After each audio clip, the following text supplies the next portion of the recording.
All right, we are live with the Hat Creek Gang to discuss Lonesome Dove. We are going to do the first 25 chapters, which will be 243 pages. And we've got me, Rowdy, Kevin from Kevin Toll Reads, Trav from Travis Bookshelf, and Scott, not Newt, or some other character. That's me. So, how are y'all doing this evening, fellas? Good. Terrible. Excellent. Well, let's start this off with a bang. That's right. So I barely made it here in time. I was supposed to leave Pennsylvania at 2 o'clock this morning, driving back home, and proceeded to find out after I got up, got ready, drove all the way to my terminal, and they told me that I wasn't allowed to leave because they had a travel ban in Virginia. So I went back to the hotel, stayed 5 hours, turned around and left at 7:30, where I would normally be home by 12 or 12:30. I got here at 5:30 and ran upstairs. So it has been an adventure of a day, to say the least. Not fun. We're glad you made it. Yeah. Because would you be sitting around talking to ourselves for the next hour? Yeah. And one funny thing that I did see on the way home, I was passing a guy on the road, which my windows were terrible from all the salt and brine and all that. This one dude's driving his truck, and he's literally holding a whole pint of ice cream, eating it, driving down the road. Oh, I mean, he had. I'm guessing it was vanilla, but it was a whole entire pint of ice cream. So he was rather hungry, I guess. Wow. well, he wasn't texting at least. Well, that would be every other vehicle you see driving down the road. Whenever you're in a big truck, because you can literally see over everybody, you know everything that's happening. Yeah. I bet you got some good stories of looking down on people driving. I have a few, and the funny ones more are like the guys that, like, I've only been driving for 14 years, 13 or 14, but some of the guys back before they had like good GPSs and all that and cell phones, they have seen some unbelievable things that's going on in cars. We'll just say that. Think of sporting. Sporting, yes. Sporting, yes. Old West sporting. Yes. So, I guess we can get started unless y'all got anything else y'all want to add. What y'all do? No, what are we talking about today? Oh, yes. We're talking about Lonesome Dove. Wait, this isn't the Stephen King It Club? Oh, The Losers Club? wrong one. Dang it. Let me change the title real quick. And I'll just guess my way through it.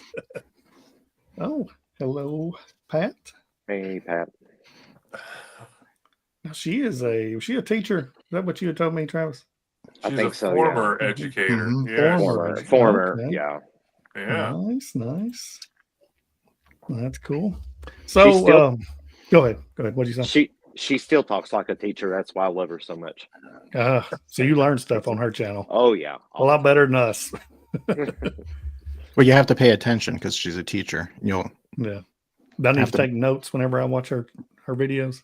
She made me bang erasers outside once because I wasn't paying attention. Okay. We got Wendy. That's my wife. Her name is not Wendy Torrance, by the way. That's from The Shining. Yes.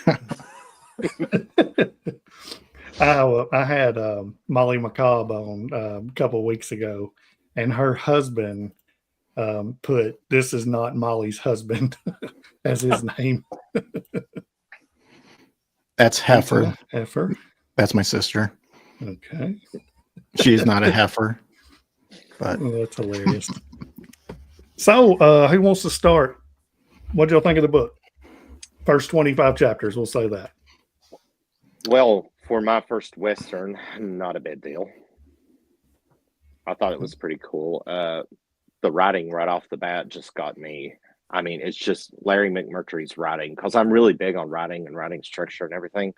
So I thought, this is so simple, but yet so effective, because right off the bat, I felt like, okay, even though obviously it's set up, he's writing setup. I mean, of course, you've got to introduce your characters, describe your setting, put your reader in the moment. But it was in a way that I felt that I wasn't only there from the very beginning, but I had been there for a while. Think of it like this, like that character that, like if you were a narrator to a story, but you're not part of the story, but you know everything that's going on. That's the way I took it right off the bat. And it was just quick for me to get right into the story. That's the way I felt. Like these characters, once they're introduced, I felt like, okay, I've known this character for a while. That's just what I got out of it, though. What's up, Josh? Already overbooked. Go ahead, Kevin. Well, wow. So the first part of the book was a curveball. When I first was reading it, I was like, okay, it's the settings, like Trav said, he really gets you in the setting. You feel like, you start to really get acquainted with Lonesome Dove. But I didn't feel like it was going anywhere. Like, okay, what is this, a adventure story? Is this a frontier story? Is this a character-driven story? And so I was like, okay, where are we going? And it was probably like chapter 18 or 19. I finally, okay, here's what we're going to be doing. And so this is going to be kind of an adventure frontier type story. I also think a lot of it had to do with Lorena as a character. That and Jake Spoon and putting the thought in him about going to Montana and doing cattle driving. And that's when I'm like, okay, I've got a destination in mind, because at first I was kind of like, okay, it's really good. I like the character work. I like the setting, but like, what are we doing? And so then I was kind of sucked in, because I'm like, okay, now we got a purpose. And so now I'm eagerly wanting to move ahead and keep reading. So it was kind of a 180 for me. At first I was liking it. It was enjoyable, but I just didn't know where we were going. So, but yeah, I'm definitely in. I'm sucked in now. So yeah. We got Nora here. Nora's with me. Okay. This is Brian. Greetings. So, all right, Scott, go ahead. Your turn. Well, I'm either at a advantage or disadvantage, depending on how you look at it, because I'm the only one out of the three of us that's seen the series. You guys haven't watched it in between since we last talked, have you? No.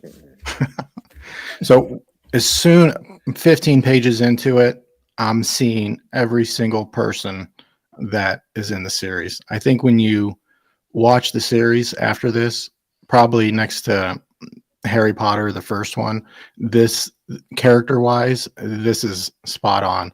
I'm hearing them talk, I'm hearing the cadence.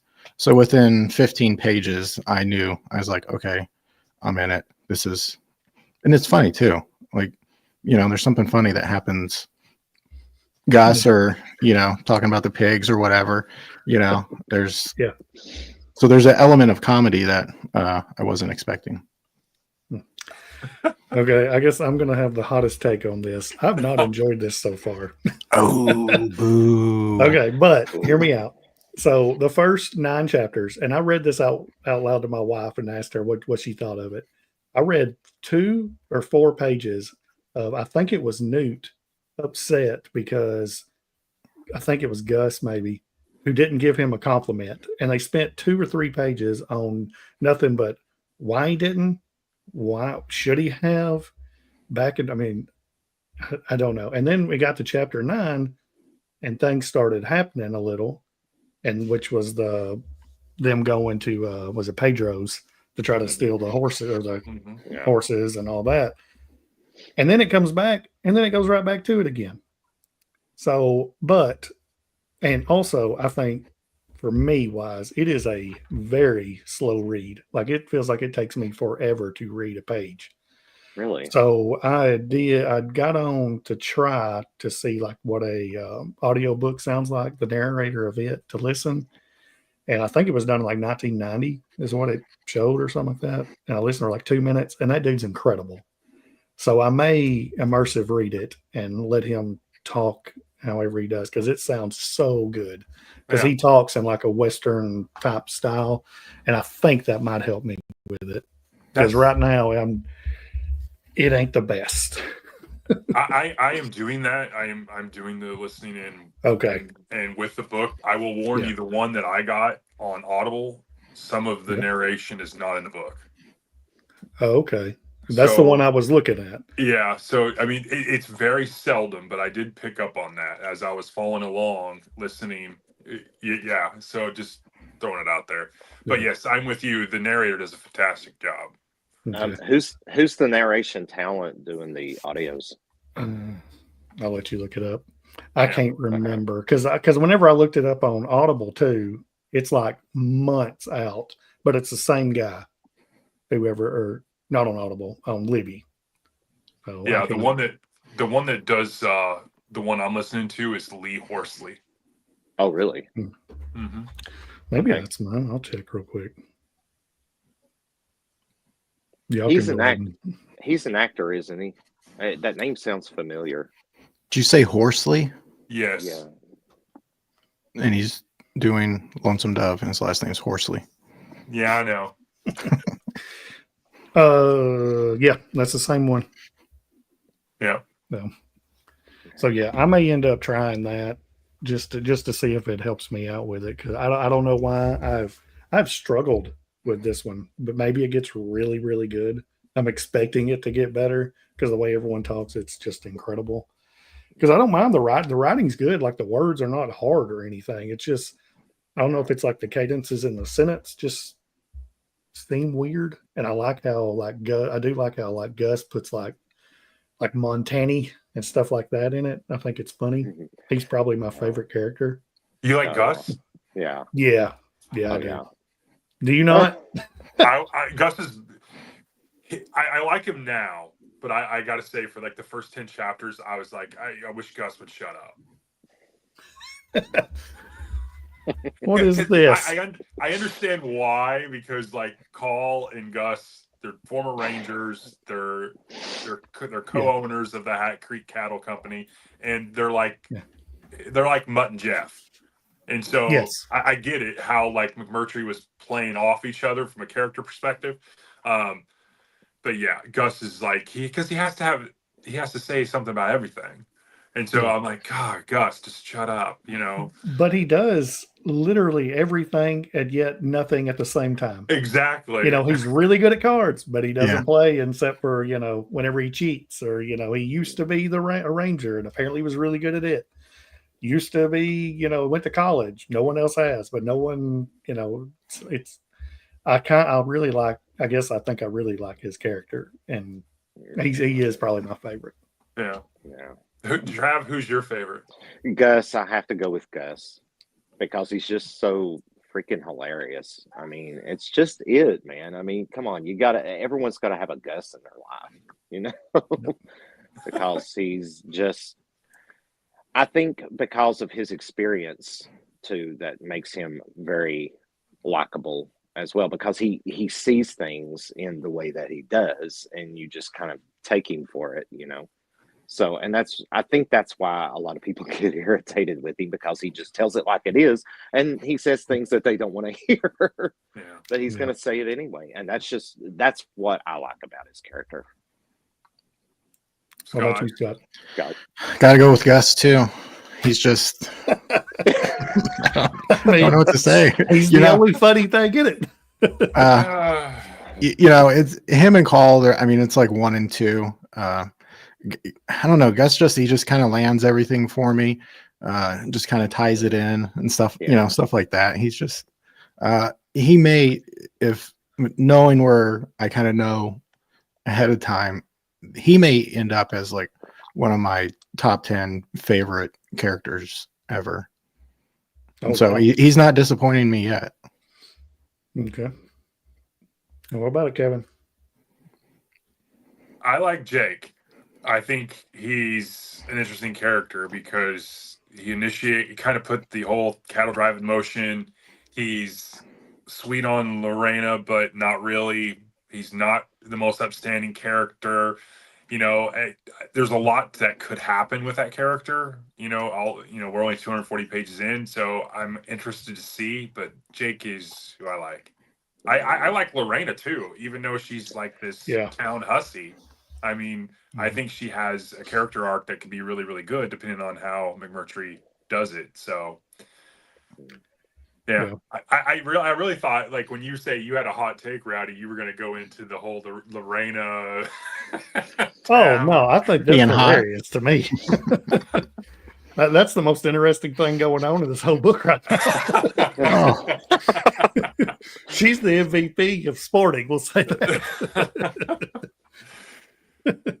I mean, she literally breaks everybody's heart. Yeah. Except for the one, and the one that really doesn't want her, Jake, is the one that she wants, which is, how it works a lot of times, especially books like this. Yeah. It's good. Yeah. So I guess we can halfway just kind of go through, if y'all want to, just kind of starting it and going through the first 25 chapters and kind of where we're at with it. Yeah, well, it starts out, and does anybody know the exact time frame? Is it like 1875 or because it's not too long after the Civil War? So I was going to look it up, but I didn't want to stumble upon a spoiler. Well, so if you're talking about that, go ahead. I think it was 1870. I thought I read that somewhere. I could be wrong about that though. I know in his like before, like wherever he writes his thing, it's 1878 is where it starts in memory of the 9 McMurtry boys. So I'm assuming it's around there. But so if we just want to get the setting, so it's the 1870s, coming off the Civil War. We have Gus and William Call, and they're former Texas Rangers. Their main job 30 years ago, and I haven't read the other book, so I don't know, but they were Rangers, and it was really to get rid of Comanches and making it safe for settlers. And then they kind of went to the Mexican border, and during the Civil War, that was Mexico and Texas going at it, and they helped keep the territory, Texas, safe down there. And then they retired, so we're into 10 years into their retirement in a town called Lonesome Dove, which is I think there's 7 buildings in it, and I can just taste the dust when I'm reading this. Just dust, sun, everything. It's desert. You're very parched when reading this. Yeah. My one random question, which I don't know if it can be answered, because he talks about in the book where nobody really comes and brings them much of anything, but yet somehow, going back to Gus, every single night he's drinking out of the jug. I mean, when does the whiskey go away? I mean, explain that to me. I noticed that too. Which may just be a little flaw, but literally every night he's out there drinking. He even talks about it every night. That's what he does, goes and drinks out of the jug. Yeah, it's a little plot hole. It's like this endless jug of whiskey that he keeps it in that little adobe place. Yeah. The only thing I thought Gus could do was cut cards, make biscuits, and drink whiskey. Yep. And philosophize. Yes. And very good at it. And then Call is like literally right the opposite. Like, you're lucky to get him to talk, but yet he is, at least I think, he is the leader. Like, they may like kind of tag team stuff, him and Gus, but I feel like Call, like, he's the one that calls the shots and is the man that decides when to leave and go and do this and that. Yeah, there's a great little part towards the end of part 1 where Call, we'll call him Call, he's giving Gus a really good compliment that they're basically equal in leadership and decision making, but Gus he doesn't want that responsibility, but he would trust him 100% to always do actually maybe even just a little bit better than him, because Gus is probably not. I wouldn't say he's indecisive, but he make a good decision, on the fly. And so it was this nice little compliment thing that, if something happened to Call, Gus could immediately take over.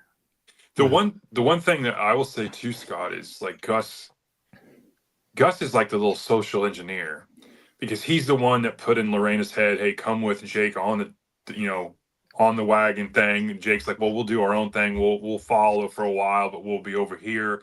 And Call didn't like the fact that Gus put that in like Jake's ear to take Lorena along with them, because he didn't want a woman on the wagon train.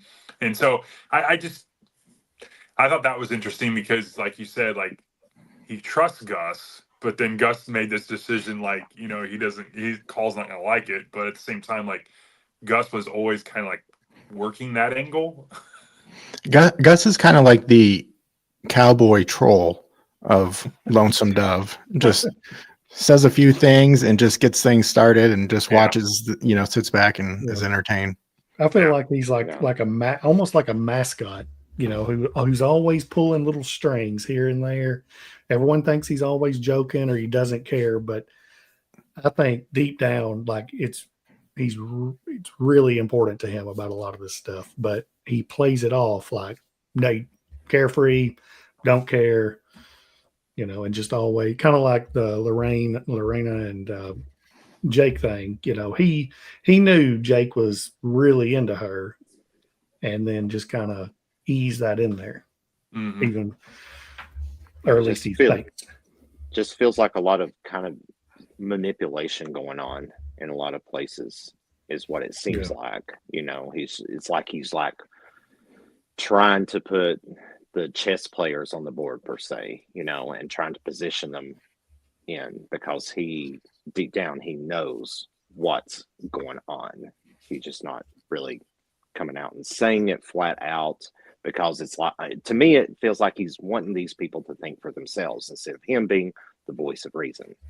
Right. So he's just kind of manipulating things behind the scenes. Yeah, I think he wanted Lorena to go with him, and so I think that's why he kind of got that ball rolling. Probably didn't want to leave her behind, part of him, and just put it in Jake's head. And he can handle Call. He's not, when she showed up riding up in pants, nobody'd seen a woman in pants. That was I thought that was kind of funny. Yeah. Yes, that's true. Very much. Man, Brian. There's like 3 or 4 parts in there where other characters, there's Dietz and P and Dish and stuff, they won't say something in front of Gus because he will mock them, make fun of them, and they're just like really sensitive to it. So they won't share that. Like if they have anything that's close to a feeling, they're not going to say it in front of him because he'll just needle them, Yeah, and I wonder if that's just his way of bonding to like get closer to them, to make it closer to a family, even though they don't like it. But he's still, that's like his way of becoming closer. Right. Yeah. Which one of is it Dish that's the one that's infatuated with Lorena and thinks? Yeah. Well, there's more than just him, but he's I guess the second place guy. That's a plot, because he's like, well, maybe if something happens to Jake on the cattle drive, he won't be overly, sympathetic, but that's an interesting plot thread. Yeah, because he's already talked about possibly killing him. After he found out Jake was up there, doing a little sporting work with her, he was like talking about shooting him. Yeah, he went through like 2 paragraphs of I better not. Yeah, we all 4 of us now know why Scott chose to be Lorena on the thumbnail. That's right. The jewel to our eye. Our favorite one. So Newt, if I'm right, Newt is the youngest one of them all, right? Like he's not even turned 18, correct? Yeah, 17 year old. 17. Okay. That's what I thought, because I knew he had made such a big deal about Carl actually letting him go to try to get the horses from Pedro's, and then Carl was like, I didn't want him to come, basically. Forgot to send him with the other group away. Yeah. So, and then he had to end up dealing with him. Yeah. There's something about Newt that I think is foreshadowed. I could see it. Definitely. So I've put, I'm not going to tell you here, but I think I have 3 pages marked. And when we get to the end, they've already foreshadowed just stuff that's happening. And some of you have already hinted at it, just not knowing what you're saying. So I can't say anything, but you've already said like 3 things, and that just went in and out. And I'm like, you know, so there, yeah, I better zip it. Okay. This is all because you watched it, right? Yes. And I'm telling you, when you watch it, you're gonna, you know, I'm like, this is just perfect casting. I can't help but hear their voices in my head when I'm reading this. I wonder, do you say it's the series, right? So it's not the movie. 1990 series, yeah. Okay. How many episodes is it? I think it's Where 3 we're to 3. Oh, you know, this is like the first hour. Oh, okay. Yeah, 45 minutes if I'm remembering right. Like first 45 minutes in. Who was the guy that came to town? He wanted the horses. His name began with an M. I don't have it. Yeah, he wanted the horse, like 40 horses. He wanted them Yeah. now. Yeah. And the guy that played him in the series, like when I'm reading it and they're describing him, boom, he popped right in my head. I was like, oh, yeah, and he had that. Yeah, he was the guy that spurred them to go to Mexico and steal the horse. Yeah. Yeah, and the creepy guy that was with him too. Yeah. Yeah. Yeah. His name was Wheelbarger, something like that. Yes. Yeah. Yeah. Yeah, the one guy got mad because the creepy guy was like, you know, where's this lady I hear about? Dish, yeah. Yeah. Yeah. Yeah. They the weird thing that I thought about it was whenever they did go over to Pedro's to go steal all these horses, and then they randomly find these 2 Irishmen.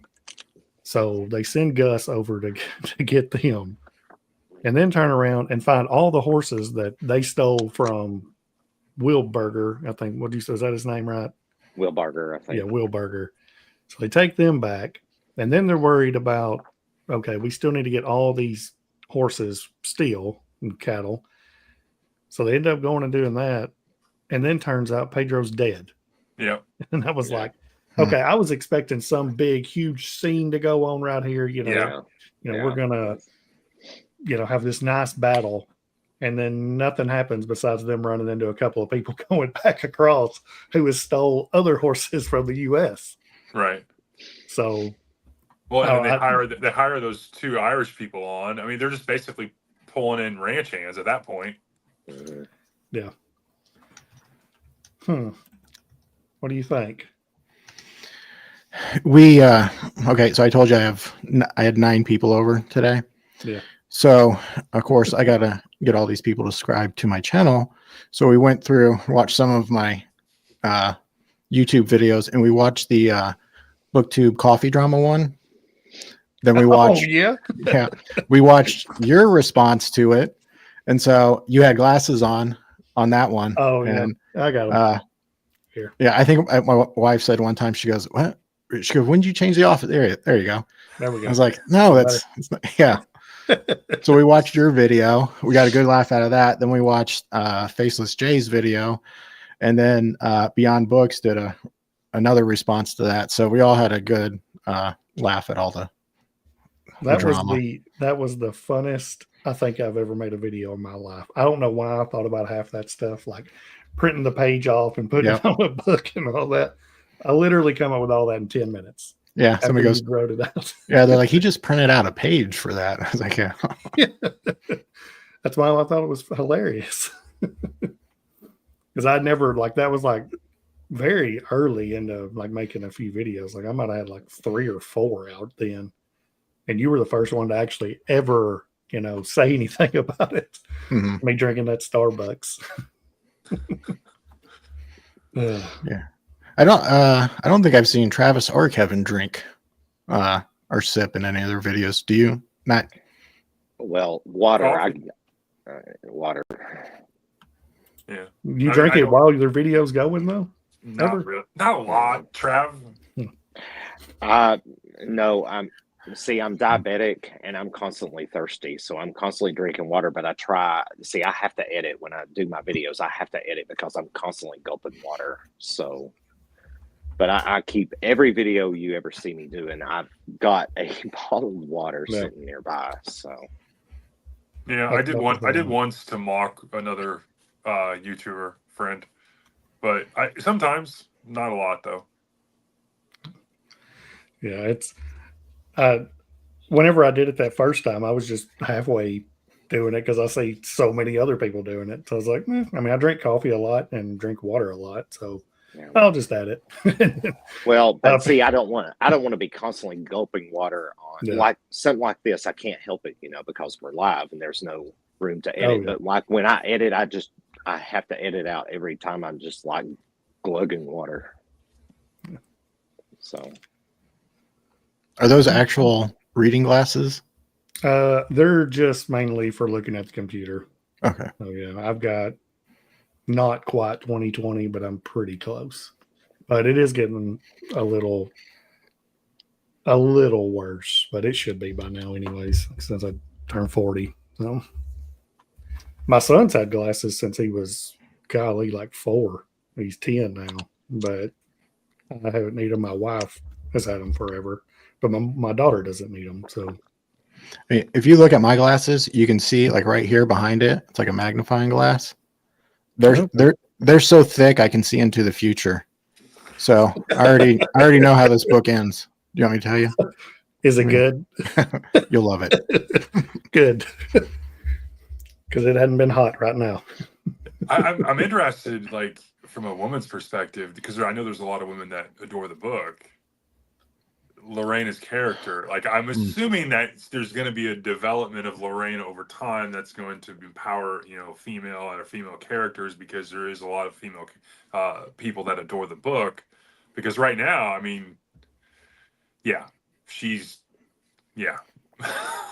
I'm very curious, where she goes in this, because she's had a very traumatic past life. Which, not that this life's been great, getting to Lonesome Dove, but where does she go from here? Because she's only really she's only the second or third female character that's been mentioned, I'd say. Mm-hmm. It's her. Yeah. It's one of the Irishman's wife who died. And then the Clara. Clara. That's right. Jake and Augustus pined over.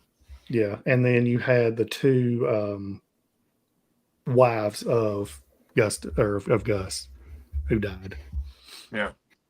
Matt, have you read this? You just chimed in that you're going to be in a group that's going to read it soon. So have you read it yet? June on the Range. We'll let you know. Okay. Pat will like it. And I'm sure it's great. Like I said, it's just starting slow for me right now. Like I just don't see a way. Say no, I've not read it yet. I just don't see how a way I'm not going to eventually really like it. And like I said, maybe it's just the audiobook that will help me with it, because I've not heard a single person say they did not like this book. Yeah. Now, you've never read a Western before? No, this is my first Western for me. I've never read a Western before. I read Western before. So, I mean, I've read several Louis L'Amour's past year. I mean, this definitely is different writing style, but it reads like a Western to me. But yeah, it's more compared. I mean, Louis L'Amour, I think he spends less time on setting, where McMurtry so far has really built up the town of Lonesome Dove and the setting and everything. L'Amour kind of rips through, is more plot driven, wants things to happen, and McMurtry's taking his time developing setting and character. So Yeah, I'm curious, like I said, because I've not read past this first. If something happens and they never, or maybe they do actually leave, but why would you name the book Lonesome Dove if you end up in Montana? You know, I don't know. It's just something I'm guessing. it's a good Unless question. someone's going back to Lonesome Dove, unless he's just like, hey, this is where it starts, so this is what we'll go with. Needed a Well, title. we have 600 some more pages to figure that out, I guess. Really? Yeah, he wrote Terms of Endearment. This is like, because usually I just think of like genre writers and that sort of thing. And I haven't read the book, but watched the movie. So I'm like, wow, he's pretty far out with his genres and stuff. But he did do the last picture show. I think he did that one too. So he kind of knows Texas in that area. I just watched yesterday or the day before YouTuber Ian Goobley, I think's his name, and he had just read Terms of Endearment, and I think he had said that it kind of starts a little slow, but it is really good. Okay. He's the guy with the beard, right? He's got a beard and yeah, it's in his room. yeah. He's married. His wife also has the YouTube channel. Yeah, Yep. So yes, she's read it too. Okay, the last picture show. Okay. Do we want to do a little quiz here? Go around the horn. Oh, let's go. Okay, Yeah. let me get my reading glasses on here. Hang on. What's up, Christina? Yes, I really like the way he does his videos. Him and his wife both. He does a bunch of challenges and stuff that he had read in like two or three other books in 24 hours. Hey, Harry Carey. Hey guys, if the moon was a big piece of cheese, would you take a chunk out of it and bite it? Can I get a 1, 2? I do. Where's my Bud Light? No, you need old style. You're in Chicago. Okay, I think we'll just start with Trav here. Okay.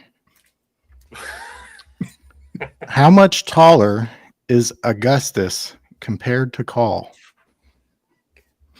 Now, Call is barely middle size. Mhm. How Okay, many inches? before we start, real quick, do you know the answers to all these, or this Yes. just stuff you figured out? Yes. Okay, This Okay, is go ahead, just my start. character notes here. okay.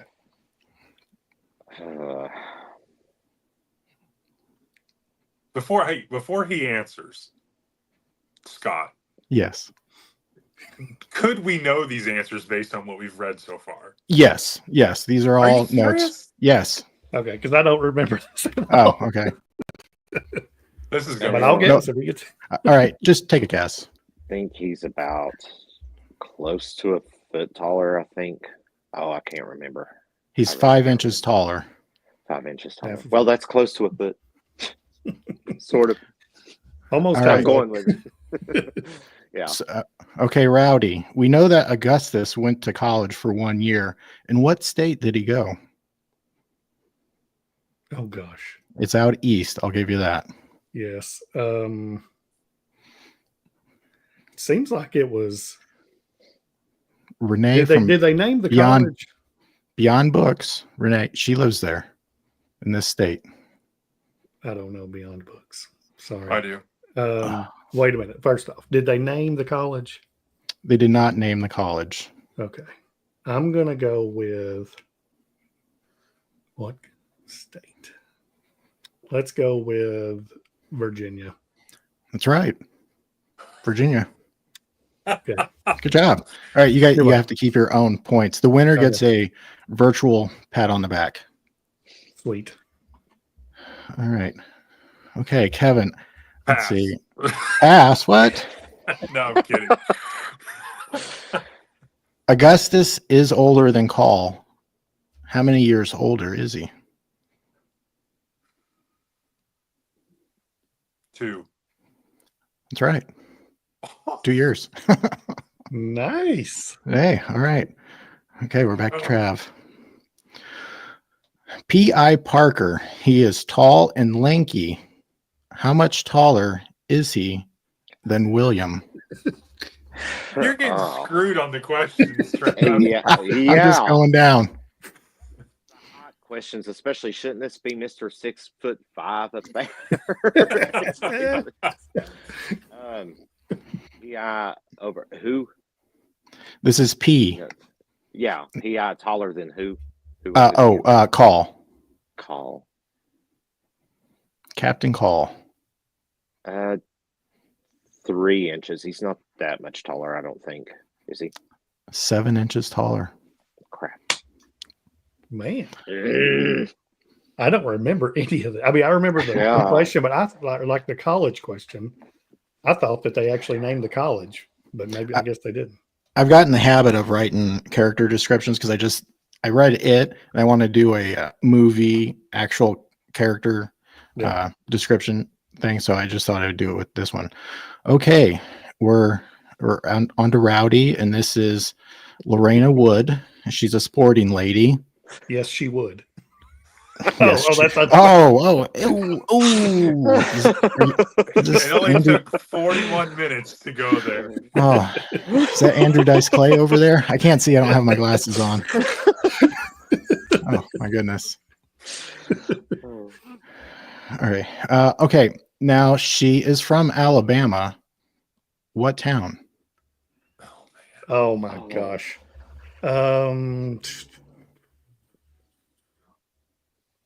Can you give me the letter it starts with? M. I know what that. I know. Mobile. Oh, You got it. Yeah. Okay. I was thinking Birmingham, but then I remember Mobile. You told me. For bonus, at what age did she leave there? Oh, she was young.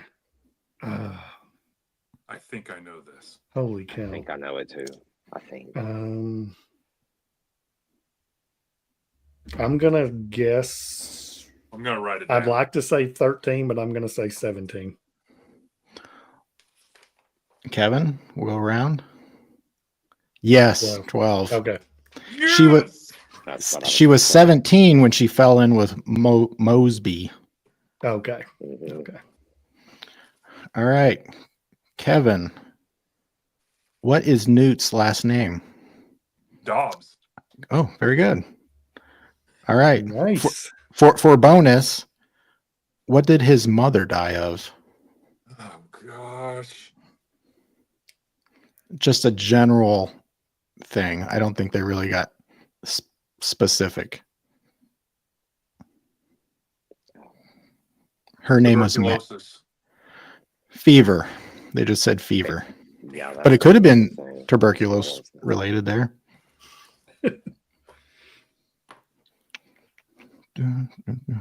Oh, okay. Travis. What is a shoat? SHOAT. A baby goat. I don't know. I honestly Rowdy? don't know. Is it Rowdy? not the pig? Is One of it- the pigs? Yeah, it's a baby Oh, pig. the pigs, yeah. I had to look that up. I didn't know. Well, I think it seemed like in the beginning he talked about both of them. I think there's like a blue pig, and then I don't know if they're both blue Yeah. or It's They're almost domesticated, kind of. yeah. yeah. It's almost like a dog. Yeah. Basically, yeah. Yeah. Yeah, because they did a whole thing of what's smarter, like horses or pigs. No, Yeah. yeah. Okay, Rowdy. What are Mexican strawberries? I know this.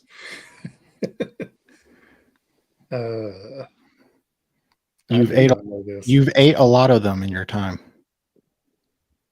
Mexican strawberries. I don't know. Totally blank. Go ahead, Kevin. Beans. Beans. Oh, okay. I don't remember that. Well, it's because a bowl is the only. That's all he knows how to fix is beans. The cook. That is true. And he's Mexican. Okay. He's an outlaw too, apparently. Yeah, he's a bandit. And he's got family that he's trying to support, and he doesn't really want to see He him. loves because his daughters, but he hates his wife. I know that. Yeah, he had a great line about on deciding whether to go with the group or not, whether he would be happier skinning rattlesnakes or listening to his wife talk. And so he's like, I'm heading out. Yeah. I'd rather, skin rattlesnakes. Yeah. That was the last one of the, I remember that. I think that was chapter 23 or 24 where he was talking like, all I really got to do is go right across the river and go back home. But I don't really think I want to do that. So, are we on Kevin? We are. All right. Colin Augustus. How long have they known each other?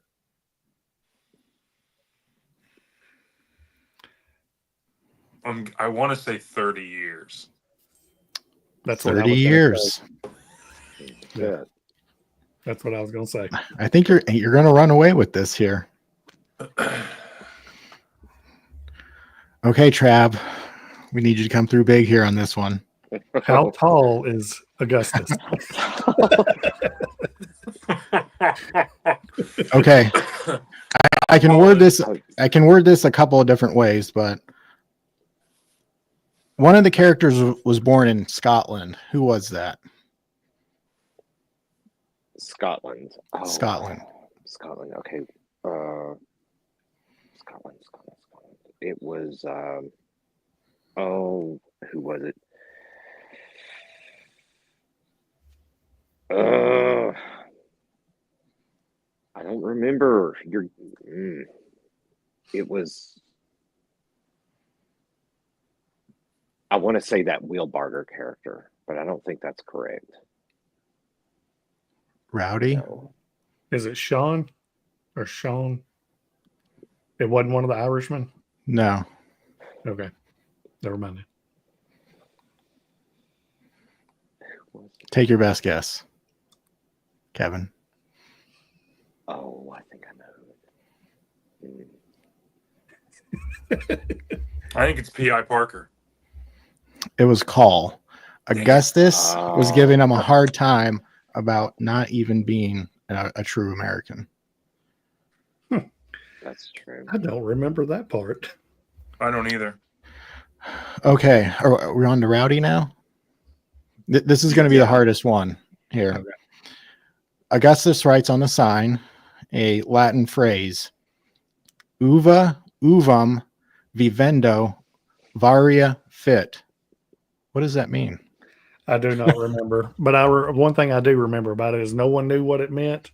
And I don't even think he did really. He didn't know what it meant. Yeah. And then the one guy, Wahlbringer, whatever, knew it and then went and talked to him about it. Yeah. But I don't remember what the phrasing was. I didn't think he said, I think he laughed about it because it didn't make sense or something, or it didn't mean what he thought it did. But I didn't think he let him know what it meant because he didn't. You actually had to Google it. Oh, well, okay, man. I was going to say, because Gus went back and got the sign to take with them on the... Yes. And I don't think they ever revealed what it meant. No. I'll let you know. The grape changes its hue, ripens by looking at another grape. So the grape changes its hue, ripens by looking at another grape. It's really deep. Very much. Which has nothing to do with the ranch they were on. Where they were at. No. You just like the way it sounded. Are we on Kevin now? We are. Okay. Will Barger did go to college. What college did he go to? Yale. That's right. That's the one. I knew I had heard Yale or Harvard in one of them. And that's where I thought it was Gus. Oh. Okay.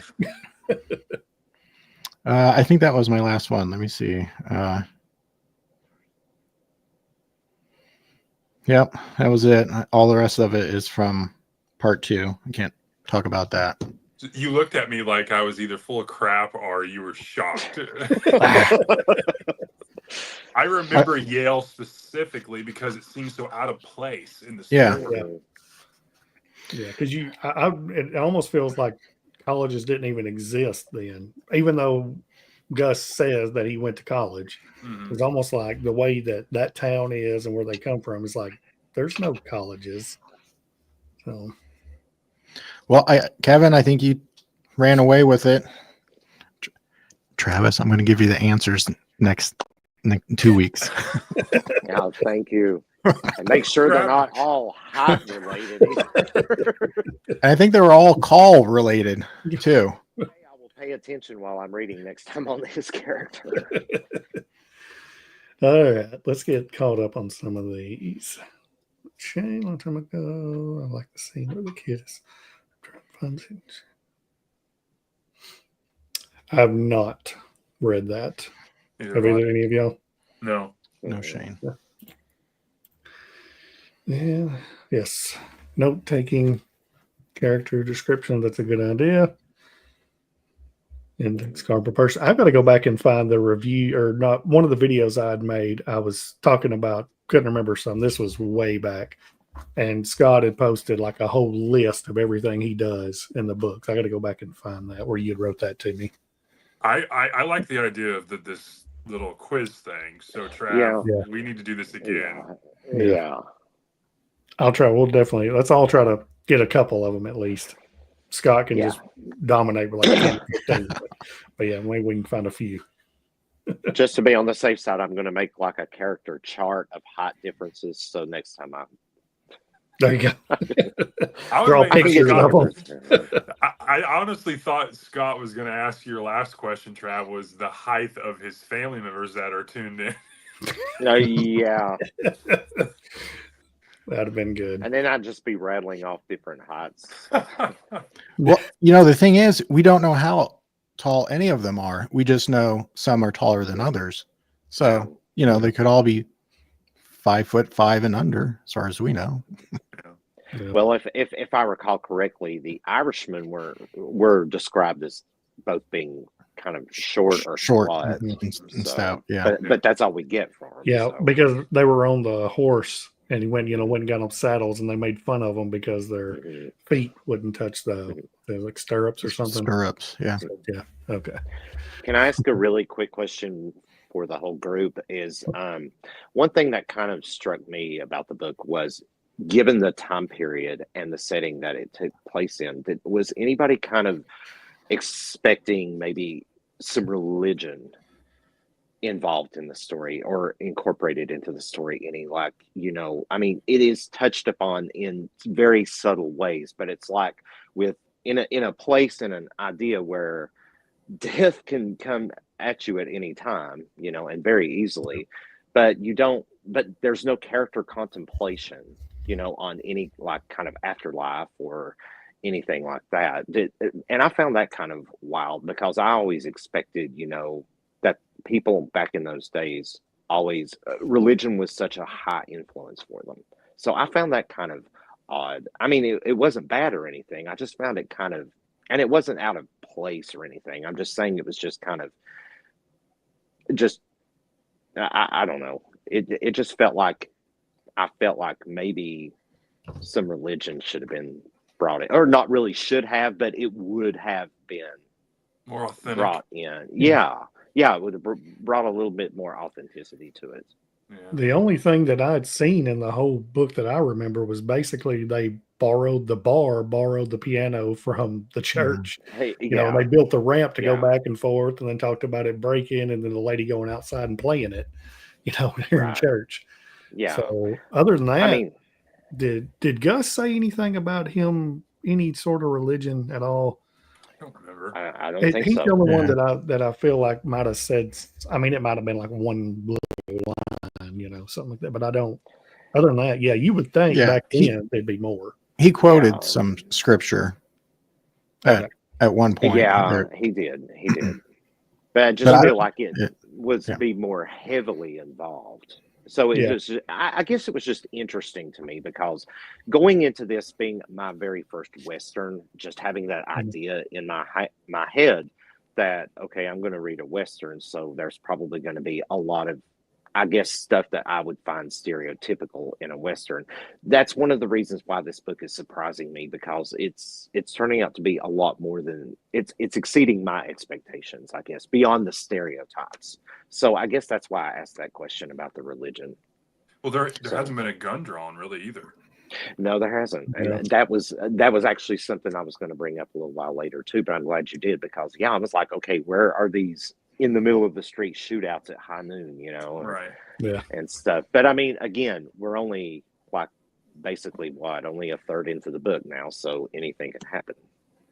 Yeah, there is a part I like with Dietz. He's because they're all afraid of the Plain Indians, Mm-hmm. and there's this thing with the moon being like a quarter of a moon, and him Mhm. thinking I could ride on the moon, and Yeah. the Indians could ride on the moon and just show up, and Right. so he's kind of having a couple, like 2 pages of this like metaphysical thing where he's thinking, well, is it possible to actually get on the moon? I think he says at one point that Gus says the world is round, and he thinks that's like, no, that's the world can't be Yeah. round, Right. Yeah. So he's got some thoughts, but apparently like religion hasn't been brought into this world. Right. Yeah, the moon thing was like you have to worry about how you travel with the full moon or a half moon or quarter moon, because the Comanches and Indians can see you and track you if it's the heavy moon, full moon. Right. I thought that was really interesting. But yeah, you're right, Scott. They did kind of have like a flat Earth kind of innuendo into that as well. I thought it was really interesting on how like they were making such a big, especially if you go to like today's time, them making a huge deal on how long this travel is going to be from Texas to Montana. Yeah. It's like they're talking weeks and weeks. I mean, it'll be winter by the time they get there, and it's just spring, just starting out spring, I think now. And how easy it is for us to get there now. What, probably 4 or 5 hour flight? Travis, I think we can finish up with one for you. How many miles is it to Montana? It just, or Gus, here's another one. They're both almost the same. Gus had to count the cattle. How many cows were there? It's either 26 or 2,800. It's definitely one of those, 26 or 2,800. So 2,600. Very So good. Very good. I finally got one. In Montana, I think it was 2,500 miles is what they were That sounds right. saying. Yeah. So That how sounds long right. could they do? Because I'm trying to think in my head. If they did It's going to take months. 50 miles a day, how long Yeah, would it that was something take? because I remember them talking about how they've should have already left Right. Yeah. to get there before the winter would Yeah. happen. Yeah. So All right. So 2,500 divided by 25. So 100 days. If they could do basically a marathon a day, they could be there in a little over 3 months. Yeah, well, So the May, problem June, July. I would think would be logistic wise would be that the cattle has to eat to continue to push 25 miles a day. Right. Like, are you going to find enough food for all the cattle to keep them well fed? Other than you're going to arrive at Montana and they're going to be bones, I mean, I would think 25 miles a day would probably be pushing it. Yeah. Okay. So you do 12, then that'd be 208 days. Yeah. So I think it would take him 3 to 5 months, probably. Yeah. yeah, And that part I don't know. So yeah, because they were worried that they're going to get there and it's going to be freezing cold. See, this also kind of dovetails back into Rowdy's question.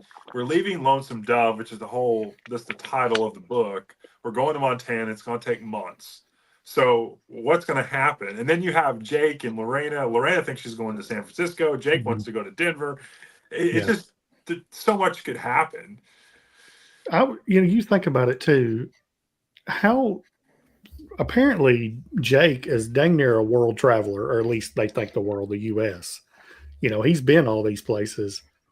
For him to go from Arkansas to Texas would have took, I would assume, weeks to do, but yet in between, within these 10-year periods, I think's what it was, he has already been out west, been up to Montana, did all this stuff, and then come back and then nearly killed a guy, Yeah. and then goes all the way back. And I don't know, it's weird. Yeah. Yeah, about the Jake killing the guy. I think there's more to it than that. I'm not sure if I'm convinced it was an accident. So, but Totally. see, I'm not really a Jake fan because I think he's just kind of vain and lazy. Yeah, I'm sorry, Kit. I'm sorry, but I just, yeah. He's the less cool Gus. This is a Western, not a rave.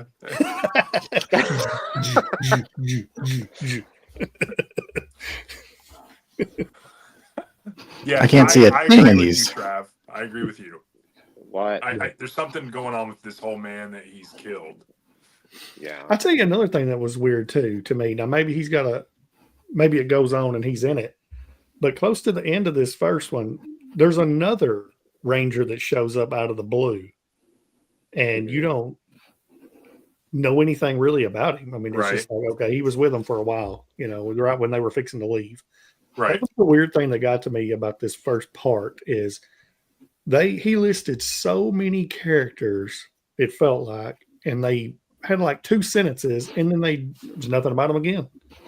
So it's almost like, why aren't you just adding these? Yeah, the one that you're talking about, Rowdy, was the one that was a ranger that was looking for Jake. He was friends with Jake, and they hired him on because they needed help. Yeah. But that's all you know so far. What was his name? Oh, because we have P. His name, Soupy Jones. Is Soupy. Soupy. I'll tell you another thing. Oh, this is for you, Drev. I'll tell you another thing that's crazy too. Did you notice a lot of the names that these people they name is almost like Marvel superhero characters where they've got the double same letter? There's like 4 or 5 of them that he names, and they're both like, say, double B's or double H's, stuff like that. There's a few that are like that. I thought that was weird.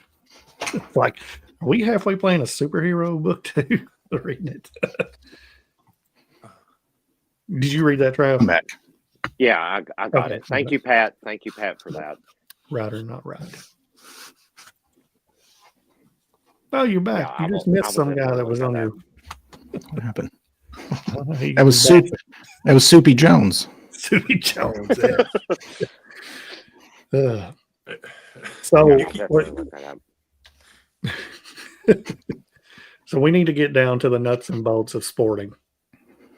Oh man. Yeah, I was like, are we going to cover sport betting? It's got to be done. So, how many times? I have a question. How many times did they list, or did he write the word sporting before you knew what sporting was? Too many to count. One? Really? You got it that quick? Because I did not. Yeah, I did. It took me, I want to think, about 3 times. And then I realized, I know what she's doing now. Well, it went from sporting to poke. That's all Gus wanted to talk about was poke. And then I think for me, the funniest thing was when they talked about, they mentioned the carrot. Oh, yeah. Lost it. I was like, really? Yeah. She pushed his carrot away. Yeah. Exactly. I'm like, and the coming off of like reading so much King and the way he just does that stuff, and I was like, okay, how's he gonna write a scene here? And it's over. It's like they finished their business, and then there's no details or anything. It's just they. And I'm okay with that. Yeah. Oh yeah, it's fine. Like, I ain't have a problem with it at all. I just thought it was funny on like the ways that he described the stuff, the carrot and, sporting and then poke but the card game that Gus comes and plays with her is the funniest. He's trying to talk her into $50, which is an astounding amount. But what I understand, she was getting paid like $2 or $4. I think it was $2. Yeah.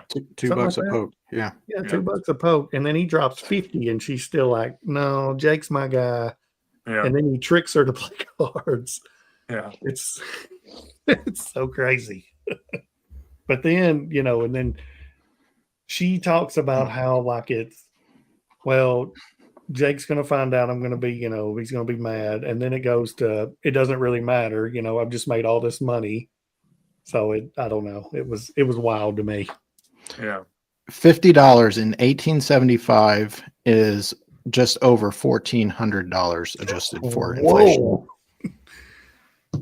Wow. So how much is $2? Oh, here, let me put in 2 then. Okay. Brad East. $57. It seems reasonable for a poke. Oh yeah, $57. Yeah, put the reference in the comments with the writers, Brad East. Yeah. Oh. Yeah, I got it. Okay. Good night, Bye, Pat. Pat. Thanks yeah. for Hi, coming. Pat. Oh mate. And then was it not? Who else was talking about possibly paying her $100? Because that was not long after. It was Oh, Xavier. Xavier. Yeah. Yeah. He didn't want her to go. He's like, he's a No. bad person. Stay with me. And he ends up getting what he Yeah. wanted for Yeah. 5 minutes or 5 seconds. Yeah, but he still doesn't want her to go. I mean, he No. even offered to marry her. Oh, yeah. He's gonna say he wants to marry her, and Yeah. the Bell description of move. her bed Yeah. was hilarious to me too. Was it corn shucks or something? Corn, Yes. corn husk. Corn Yeah. husk. Yeah. Yeah. Yep. Yeah. And she only had 2 sets of sheets. So, Yep. Yeah. Oof. And then what, like them taking baths and stuff was interesting. They had to bring in the trough, then they had to fill it up, and then to get rid of it, that was very interesting. Like, I'm assuming she was taking pitchers or buckets or whatever to put it in there. Then they take the bath, and then I guess put them right back in and go throw it out the window. Right. yeah, it's very dirty, that's what I'm thinking. Just like, well, I should have gone down to the river and cleaned up before Right. heading into the saloon. And, yeah, I just can't imagine how. That was the most descriptive he had ever talked about any of that, was her and Jake after he got back from He had sand and the sand Yeah. and the clothes and all that, and then Yeah. talking about it being stuck to his stomach with sweat and all that. Mhm. But Yeah. I thought that was interesting. And then he was talking about I should have bathed. So yeah, Jake is, if anybody's still in the chat, he's very metro. He likes to have his nails. She's like, I've never heard of a man getting their nails clipped and stuff like that. So he's very clean and very kind of prissy in a way. Bang, Are you saying that bang. because that's me on the thumbnail? No. Hey, Well, maybe a little bit. No, I'm kidding. yeah, he's something else for sure. Like, it definitely feels like something's going to change with him. Almost like, I'm not saying like Newt's going to end up killing him, but it just feels like something's going to happen to him by the end of this book. Well, Or yeah, Dish that is- was kind. Yeah, that was kind of my next. Or question. Dish, my bad, not Newt. Dish. Right. Yeah. That was my next question: is what do you all feel is going to happen in the next 25 chapters? Go ahead, Melissa. I can go. well, I mean, I don't think they make it to Montana. No. That's where I'll stay there. Yeah. I don't know. Go ahead, Scott. Sorry. well, I mean, I kind of know what happens, but really going into this next part here, I don't have a clue as to the whole process. There's because it's been so long since I've watched it, so I'm kind of curious myself. Like, okay, what is the process of this cattle drive and getting to Montana? So I'm kind of curious myself. I think Yeah. Elaine's going to split off somewhere. Yeah. I'm with Rowdy. I don't think they make it to Montana. I think Gus and Call are going to have fallen out of some sorts or something. I can even see like the whole group, all the helpers and stuff. I could see a division. Yeah, because they've even talked several times about they're worried about the Indians going up there. Yeah. Like that could have something to do with it as well. Yeah. Having someone take some, or Jake and Lorena, they do break off. But I'm curious if they actually do go to Denver and it ends there. Like he ends up passing her off to somebody else, Yeah. or if he ends up dying. I really think someone's going to kill him at some point in this book. Yeah. So, Or she ends up going with what's his face? Gus, Dish. you mean, Dish. or Dish? Dish. Shit. Yeah. it's a possibility. I mean, she's madly in love with, and I guess she thinks he's in love with her, and he doesn't, as far as Jake is concerned. Yeah. Like it's almost she's got in her head. She's been so against any man, after what the two other guys before him, she was not interested, and then falls head over heels in love with him in like 2 scenes basically. And then I don't know. That's going to be interesting to see. Like it's almost as if Gus brought her along to try to get her to stay with him. Yeah. I mean, why else would you go? He knew that she was in love with him or some way. Jake was really wanting to know about her.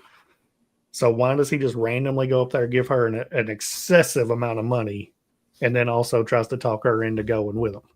I thought, well, on paper, or based on what I read between the lines with what he wrote about it, I thought Gus had put that all in motion because he wanted Jake to go, and the success of doing it was because of Jake, and that was the only way Jake would go, possibly. But you could be right.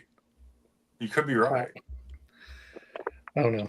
It's very interesting. Like there's a lot of counter little threads getting weaved in and out on several different characters. It's not been very prevalent so far, but I also feel like there's this issue of Newt possibly being Carl's son that's going to come into play later on as well. That's true, because it was mentioned a few times in the beginning whenever he showed up, and then it's been nothing since. Yeah, it's been foreshadowed. Yeah, but it's just been speculation up to this point. Yeah. So whenever something is said and done about that, I think that might play an issue also into what, like you said earlier, it might, or just be an added element onto like a possible falling out between Carl and Gus along the way. So I think, well, it's going to be layered. Yeah, they even talked to Jake a few times, almost like, we took the kid after his mom died and you left. Yeah. Almost like they're like, we know he's yours. Mm-hmm. No one's saying it, but in Trav, I could see it like happening where he could either like they have, oh, you're my dad, hey, hug it out, or it could be one of those things like something happens to the kid and calls like I never even knew he was my son type thing, and the regret, and it could go different ways. Yeah. Right now, I don't see Carl being very welcoming just because of the kind of man that he is. He's just like this all business, all work, no play kind of guy. Yeah, and just kind of the way he's sort of, I don't know, brushed him off, but he's starting to accept him a little bit more now. Because they're on this drive, and I guess maybe because of that reason he just needs to step up and he's just not seeing him. He's just seeing him as another cowhand right now, Yeah. So I don't know. It could just this could go anyway. Yeah, one thing I was going to back up a little bit is that a lot of these guys, they're just so inept with women, not intentionally. Like P, there's a scene with him helping a lady with laundry. And it's blowing. And he touched her underpants, and he just, he was mortified. And so a lot of the hands there, I don't know if they've ever, some of them haven't gone for the sporting life apparently at all. So, so there's just like you're either on one extreme or you're on the other extreme with women in this. Yeah, because he was like too afraid to even speak to a woman, wasn't he? Yeah. Before he handed her or helped her to get her clothes off the line. Yeah. Storm. and knew that early on he's got this. If I'm around her, what would I say? Yeah. And he doesn't know what to say around a woman. You know. Yeah, and then And that's it's another word they're too worried about talking to Gus about it because they're afraid that he'll make fun of them about Right. Yeah. Yeah. But it's moments like that also that I felt like part of the charm of the book for me has been that it's just so realistic. McMurtry is he just writes these scenes with such a realism to them, Yeah. and just really puts you in the moment and appreciate these are not, cut out cardboard characters. These are like, I look at Yeah. them as real people with these real issues. Yeah. So it's pretty cool. Yeah, because Yeah. like even like the Irishmen who you think are just like some little bitty whatever, here's a side point, Yeah. they're out there singing and there's when I think Sean is the one is that his mom died or his wife, one of them, I can't remember, and then just cries all the time. Mhm. And that's even where like a lot of the guys, especially Call, was like, I don't want no part to do with this guy because he's a big baby basically. Yeah. So, Yeah. There's a great scene in there where Newt is trying to picture like grass in Ireland. It's like, what do you do with all the grass? And Right. everything's green. And he's trying to picture Montana in his head. He has no concept of anything other than Texas, which is kind of fun. So I think, you know what, that may be part of when they get into it, like we're going to see things through their eyes. They're talking about grizzly bears and stuff like that. Who was it? Did you ever read Lewis and Clark? Any? I read that a few years ago, just like an essentials book. And so when they're going from like St. Louis all the way to Seattle, they come upon grizzly bears. And up until that point, you could shoot everything and pretty much kill it unless it was a larger deer. Well, I mean, these are actual diaries, and they like shot this grizzly bear like 5 times, and they had to run in the water to escape it, get on their boat. There's a couple instances like that because they just have no concept. Like, well, you shoot it and it falls down. What's the thing? So now, this is like 75 years after Lewis and Clark. So they have an idea that you just can't shoot a grizzly bear one time. They're going to eat you, Yeah. Because they had even talked about that, didn't they? Someone did about shooting a bear and how it's not going to go down with one shot or something. I can't remember how it went, but it's Lewis and Clark is like a time capsule when you're reading that, because they're just coming upon like, because they don't have words to describe, like, well, there's like a fox, it's kind of like a wolf, and they're trying to describe animals, and it was part of getting pelts and capturing these things, and it's a good read. It's kind of like a time capsule, but the actual bear part is really funny because it happened to them 2 or 3 times where they came upon grizzly bears and they just couldn't kill it. There's if you've ever read The Revenant. Yes, I read that. Yep. That No, but I wanna bear watch the attack movie. scene is something. Yeah. that's what I've heard. That's a really, really good book. I mean, Yeah. the movie's great too, but the book is just unbelievably good. So, Yeah. Based on a real guy. Life. Yeah. yeah, that I remember that was the big thing they pushed in like the trailers of the movie was the bear fight. Yeah. You only got to see like 2 clips of it or something. It was Well, really and the fast. funny thing is, honestly, Rowdy, is if you read the book, what Glass goes through in that book, it's just like there's no way any of us would have made it through that. Like he just keeps moving forward. Like, and he gets beat up, and he gets left for dead, and he gets attacked, and he gets Indians, and it's like he's never gets a break, and he keeps moving forward. Yeah. There's a scene in there that, because I hadn't thought of it since I read it, where because he can't walk, so he's crawling, and what he does is because he winds up eating mice, he draws in the dirt like a circle, and so when the mice come, they kind of go in the circle, and he's trying to just it's his little trap, so he's eating mice and stuff, and so it's like really brutal. It's really I was like, ooh. Very brutal. Yeah. Huh. I'll have to check that out then. It's a good read. Did he get inside a buffalo in that too? Because the buffaloes went. Yes. Yeah. Just to avoid freezing. Right. Are we talking about like Ace Ventura with the rhino? No. More Empire Strikes Back with the Tauntaun. Okay. Okay. That sounds pretty neat. I'll have to try this. I'll have to find that. Check it out. It's by like Michael Punk, I think is the author. Okay. It's Yeah, I don't remember. Punke, I think is the author's name. I think. But I read it a couple of years ago. It was fantastic reading. I was shocked. Okay. Yeah, I will definitely give that a shot. Well, that's really all I got. Y'all got anything else you want to talk about? I got no more quizzes, no more hats or glasses or nothing for me. I'm out of props. I'm like Carrot Top over here. All right. Well, I used to be like super ginger. Like I mean, my hair was orange, but now it's like this color now. But it was like orange and curly when I was a kid. I've apparently got some ginger halfway in me because my hair is like really dark brown, but my beard, Your beard, is red. yeah. I'm fixing to, I think, shave it off. Debating on it. But if I did, now I'd look way too much like you. Like we're nearly twins when I put my glasses on. So, Breathtaking. Just trim it down a bit. Oh, real quick, this has nothing to do with this. Have y'all watched the show Superman and Lois? Yes, from the 90s. No. That's Lois and Clark. Oh, the new one. Yeah, the new one. CW. No. I just watched the first season. Like I binged watched it. It is incredible. If you like Superman at all, like this is him older. He's like 40. He's got twins now with Lois.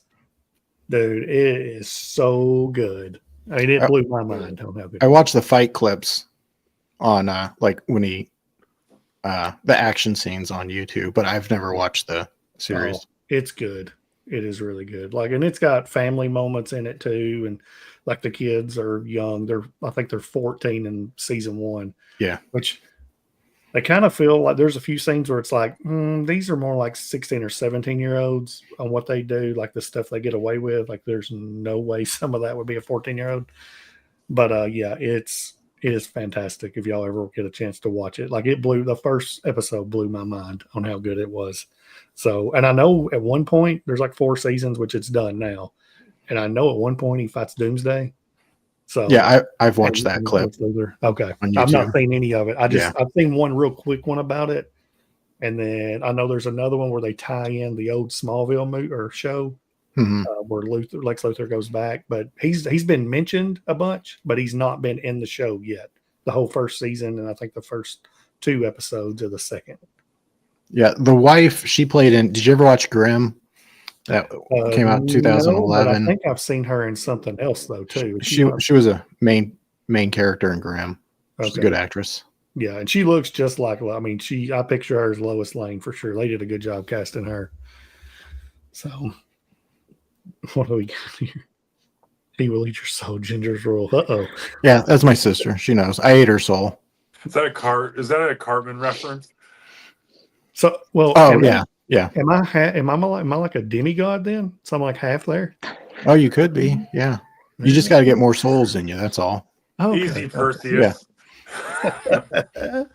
I should say my daughter is read like nearly. I think she's got 7 books left to read. Everything Rick Rorath or whatever has wrote on all the Percy Jackson stuff. She's read. Holy cow! It looks like about 25 or 30 of his books up here that we've got of her, and she's knocked them out. Yeah. So, but definitely Percy Jackson series, that's the best is what she said. Like it's better than all the other stuff he's got. So, all right. I think that is it.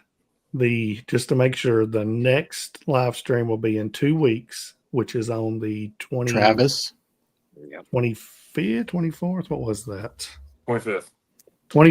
25th, and it will be on Travis's channel.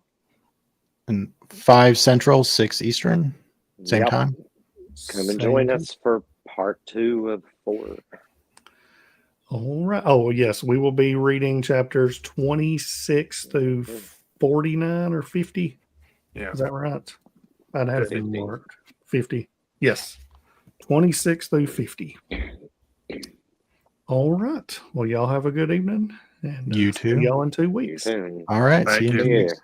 All Good night, right. everybody. Good night.